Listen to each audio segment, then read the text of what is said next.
और इसीलिए इस वीडियो में मैं आपको एक ऐसा 3 चरणीय प्रक्रिया बताने वाला हूं जिससे प्राइस एक्शन ट्रेडिंग, जो शुरू में बहुत मुश्किल और कॉम्प्लिकेटेड लगती है, उतनी ही आसान बन जाएगी जितना लूडो खेलना। तो सबसे पहले, प्राइस एक्शन ट्रेडिंग आखिर है क्या? ये एक ऐसी ट्रेडिंग स्ट्रेटेजी है जिसमें हम किसी भी इंडिकेटर का इस्तेमाल नहीं करते, बल्कि सिर्फ प्राइस मूवमेंट को एनालाइज करके ट्रेड करते हैं। इसका मतलब है कि हम मार्केट में प्रॉफिटेबल ट्रेड सेटअप्स को ढूंढने के लिए सपोर्ट और resistance, candlestick patterns, trend lines, supply और डिमांड जोन्स, चार्ट पैटर्न्स जैसी चीजों का इस्तेमाल करते हैं। इन सभी टूल्स का सही कॉम्बिनेशन हमें यह समझने में मदद करता है कि कहां पर बाय करना है और कहां पर सेल। सबसे पहला स्टेप है ट्रेंड और मार्केट स्ट्रक्चर को आइडेंटिफाई करना।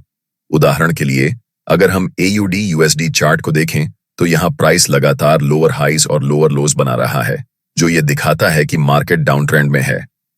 जब मार्केट डाउन ट्रेंड में होता है तो हमें सिर्फ सेल की अपॉर्चुनिटीज को ढूंढना चाहिए, क्योंकि हमेशा ट्रेंड के साथ ट्रेड करना ही सबसे सेफ और प्रॉफिटेबल तरीका होता है। अगर आप ट्रेंड के खिलाफ ट्रेड करते हैं तो आपको कभी भी एक बड़ा लॉस झेलना पड़ सकता है, क्योंकि मार्केट आपको वाइप आउट कर सकता है। ट्रेंड को आइडेंटिफाई करने के बाद हमें मार्केट स्ट्रक्चर को भी समझना जरूरी होता है। स्ट्रक्चर का मतलब होता है कि मार्केट किस तरीके से मूव कर रहा है, कहां पर बायर्स और सेलर्स एक्टिव हैं और कहां पर प्राइस रिएक्शन दे सकता है। यही स्ट्रक्चर हमें सही एंट्री और एग्जिट पॉइंट्स ढूंढने में मदद करता है।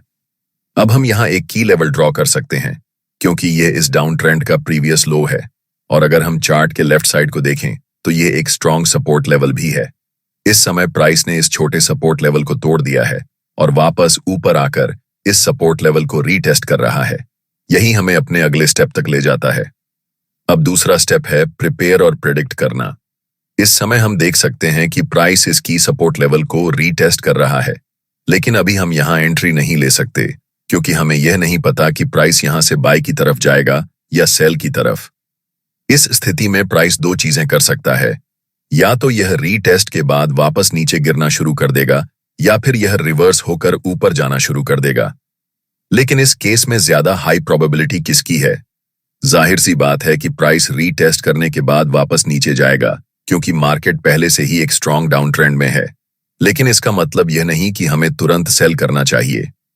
हमें इंतजार करना होगा किसी स्ट्रॉन्ग कॉन्फर्मेशन का, जो हमें यह बताए कि प्राइस अब रिवर्स होकर वापस नीचे गिरने वाला है और यह डाउन ट्रेंड कंटिन्यू होगा।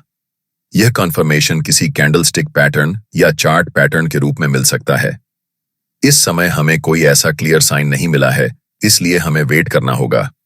यही वजह है कि इस स्टेज को प्रिपेयर और प्रिडिक्ट कहा जाता है, क्योंकि यहां हम